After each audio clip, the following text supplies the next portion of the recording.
नमस्कार. उमास किचन मराठीच्या स्वयंपाकघरात तुमचं स्वागत आहे. तर आज आपल्याला बनवायचा आहे मोरावळा.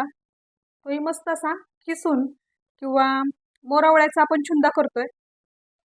मस्त असं किसून करायचं आहे आपल्याला. याच्या आधी आपण फोडीचा किंवा अख्खा असा मोरावळा केलेला आहे. आपल्या चॅनलवरती ती रेसिपी आहे. पण बहुतेक वेळा तो वाया जातो. खूप वेळा मुलं खात नाहीत आणि तो अर्ध खायचा अर्ध फेकून द्यायचं. आणि हा चुंदा जर केला असा चुंदा प्रकारे तर छान रसरशीत असा होतो आणि मुलं किंवा आपणही एक चमचाभर खाल्लं तरी मस्त होतं, ते वाया जात नाही. तर त्यासाठी करतोय आपण मोरावळा. तर मोरावळा करायचे आपल्याला. त्यासाठी आपल्याला आपण घेतलेले अर्धा किलो आवळे. तर मोरावळा करण्यासाठी बघा आपल्याला अर्धा किलो आवळा लागणार आहे. तर इथं तुम्हाला 3च आवळे दिसतात. तर मी आवळे आहेत ना ते किसून घेतलेले आहेत ऑलरेडी. बाकीचे फक्त तुम्हाला दाखवण्यासाठी ठेवलेले आहेत मी. तर आता तुम्हाला दाखवून नंतर खिसत बसले तर वेळ जाणार आहे खूप. त्यामुळे मी आधीच खिसून घेतलेले आहेत, बाकीच तुम्हाला दाखवायला ठेवलेले. तर आवळे आहेत ना ते चांगले असे मोठाले घ्यायचे आणि फ्रेश असे ताजे ताजे टवटवीत आवळे घ्यायचे. आणि शक्यतो त्याच्यावरती डाग वगैरे नसावेत असे आवळे घ्यायचेत बघा. खूप आवळे आलेले आहेत आता मार्केटमध्ये आणि स्वस्त पण आहेत, ते खूप महाग नाहीत. वर्षभराचा आपण चुंदा मोरावळा वगैरे असं करून ठेवायचं. तर ह्याच्यात आपल्याला घालण्यासाठी आता लागणार आहे गुळ किंवा साखर. मी आता गुळ आणि साखर दोन्ही वापरणार आहे. कारण फक्त गुळ वापरला तर तसं काळपट जरा कलर येतो, त्यामुळे थोडीशी साखरपट वापरणार. तुम्हाला जर आणखी त्याला पौष्टिक त्याला बनवायचं आहे तर तुम्ही काय करायचं, गुळ आणि साखर वापरायचंच नाही, त्याच्यामध्ये वापरायची खडी साखर. येस, खडी साखर म्हणजे खडे असतात ना मोठाले, ती खडी साखर वापरायची.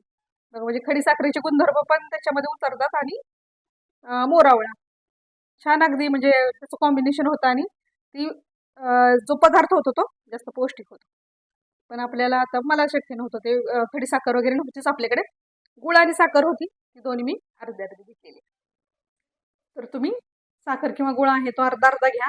जेवढे आवळे आहेत तेवढंच आपण घ्यायचं आहे. ते अर्धा किलो घेतली तर अर्धा किलो साखर किंवा अर्धा किलो गुळ घ्यायचा आहे किंवा 250-250 ग्रॅम साखर आणि गुळ घ्यायचा आहे, तुम्हाला सांगितलं मी आता.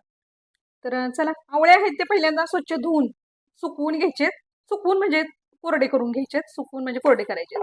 तर मी सकाळीच धुवून करून चाळणीमध्ये काढून ठेवले होते आवळे, त्यामुळे कोरडे झालेले आहेत चांगले. आणि नंतर पुसून घ्यायचे चांगलं, कारण आपल्याला हे टिकवायचं जर आहे तर मग त्याला व्यवस्थित असं कोरडं करून वापरायचं. याशिवाय मी इथं बघा काळं मीठ घेतलेलं, आपलं साधं मीठ घेतलेले आणि 4 वेलची घेतलेले, एवढंच घेतलेले. इथं तुम्हाला जिरा पावडर वगैरे घ्यायची असेल, कोण जायफळ पावडर घालतं, तुमच्या आवडीवरती आहे, तुम्ही घेऊ शकता. सगळ्यात पहिल्यांदा आवळे आहेत ना ते किसून घ्यायचे. थोडंसं तुम्हाला दाखवण्यासाठी मी ठेवलेले. तर तुम्ही म्हणाल आवळे आता खिसायचे करायचे, त्या फोडी केलं म्हणजे बरं असतं नाही का. तर आवळे खिसायला जास्त वेळ लागत नाही, मऊ असतात आवळे, त्यामुळं पडदिशी खिसले जातात. हे बघा, अगदी जास्त वेळ लागत नाही काय, अगदी पटपट होतात, मऊ असतात ना ते. तर बघा आवळे आपले किसून झालेले आहेत तयार. खूप वेळ लागत नाही, एक 15 ते 20 मिनिटात मी अर्धा किलो आवळे किसलेले आहेत बघा. हे बघा छान असं किस झालेले तयार त्याचं. तर बघा स्टीलची कढई घ्यायची आपल्याला, ॲल्युमिनियमची किंवा पितळेची वगैरे असं काही वापरायचं नाही आपल्याला. तर कढई आहे ती स्टीलचीच घ्यायची, त्याच्यामध्ये 1 चमचाभर तूप घालायचे आपल्याला.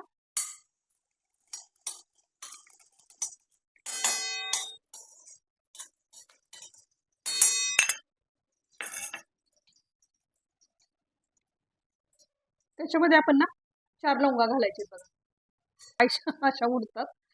तर चला आपण हे आता घालायचं.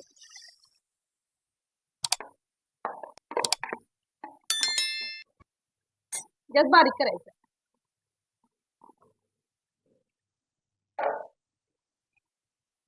बारीक गॅसवरती चला आपण 1-2 मिनिटं तरी चांगलं परतून घ्यायचं आहे.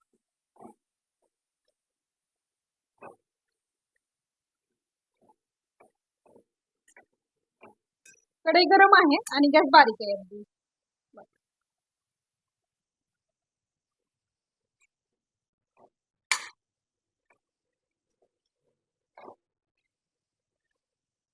तर बघा आपण 2-3 मिनिटं आपण चांगलं त्याला परतून घेतलेलं आहे. आवळ्याचा किस जो आहे तो आपण परतून घेतलेला आहे. आता आपण काय करूया याच्यामध्ये, ह्याच्यातलं जे मॉइश्चर आहे किंवा ओलावा आहे ना, तो जरा कमी करण्यासाठी आपण ह्याला भाजून घेतलेले.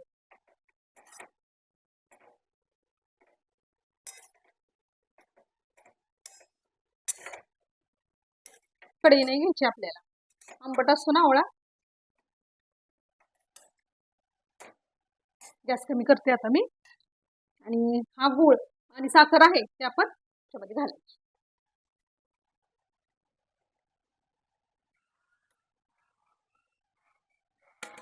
गॅस बारीक आहे, मिक्स करून घेऊया.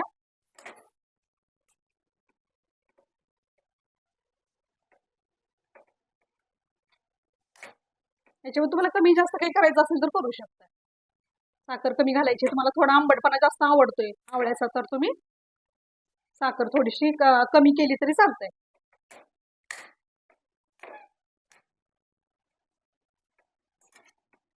त्याला ना साखर वितळल्यानंतर चांगलं पाणी सुटेल, त्याच्यातच हे आवळे आहेत, त्या आवळ्याचा किस आहे ना तो शिजून निघणार आहे. चला, तर आता याच्यामध्येच आपण हे काळं मीठ घेतलेलं आहे, थोडंसं आपलं साधं मीठ घेतलेलं आहे आणि मिरच्या घेतलेल्या आहेत, ते घालूया.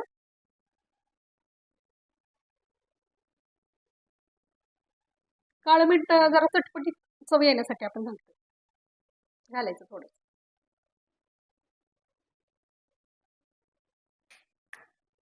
मिक्स करून घेऊया. इथं भाजलेल्या जिऱ्याची पावडर घालायची असेल तुम्ही घालू शकता. आता थोडंसं आपण गॅस मोठा करूया, थोडा मिडियम केलेला आहे, कारण साखर आणि गुळ वितळला पाहिजे. पण असं चमच्याने चांगलं त्याला हलवत राहायचं आपल्याला.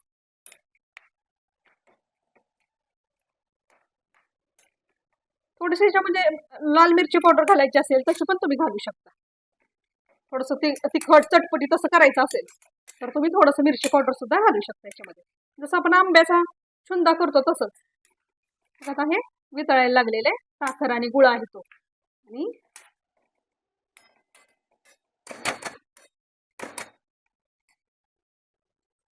त्याला पाणी सुटलेलं आहे ना, तर ह्या पाण्यामध्येच त्याला आपण चांगलं जरासं शिजू द्यायचं.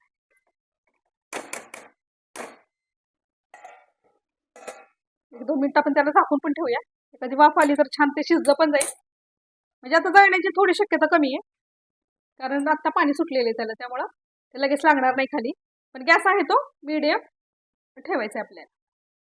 1-2 मिनिटं 2-2 मिनिटं आपण थोडंसं झाकून ठेवायचं, नंतर जरा घट्ट होत आलं की मग झाकायचं नाही त्याला.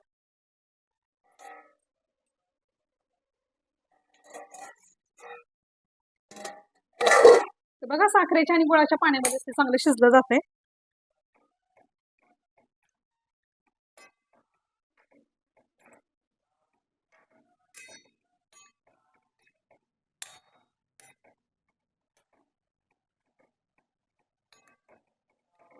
याच्यात पाणी आटेपर्यंत आपण छान असं त्याला शिजू द्यायचंय.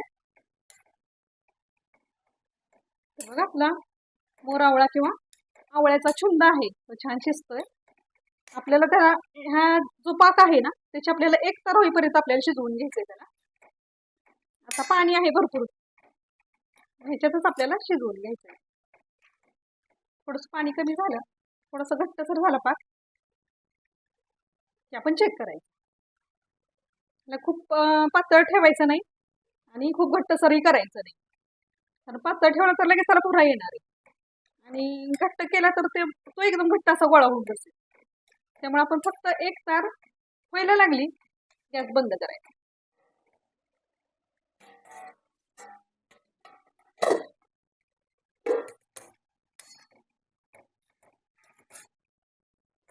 आता ना हे जे गुळ आणि साखरेचं पाणी सुटलं होतं की ते आता थोडंसं बघा आटलेलं आहे आणि ते घट्ट व्हायला लागलं.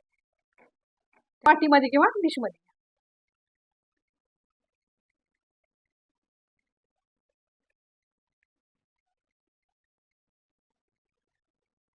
तर बघा, थोडीशी तार व्हायला लागली तयार.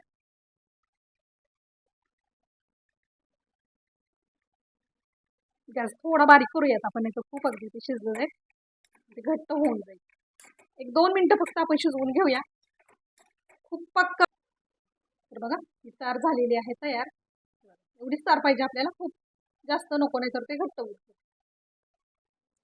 तर बघा मस्त असा मोर आवळा किंवा आवळ्याचा छुंदा तयार आहे.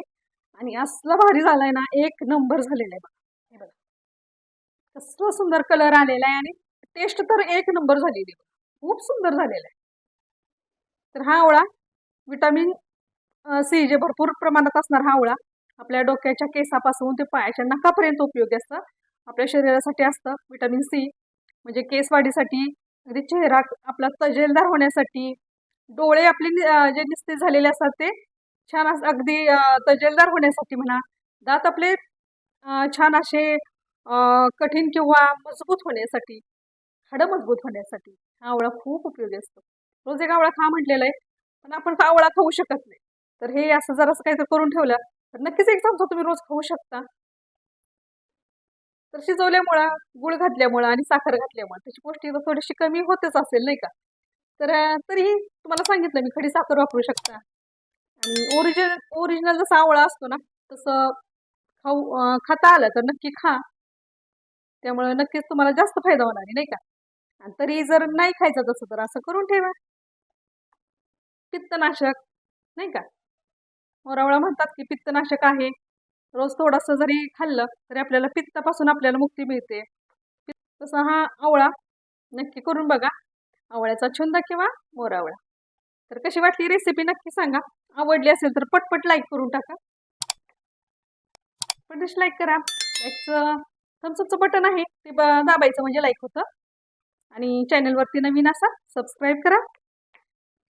आपल्या रेसिपी आहेत ना मित्रमंडळींबरोबर शेअर नक्की करा. आणि आपलं चॅनल सबस्क्राईब करायला सांगा बरं का त्यांना.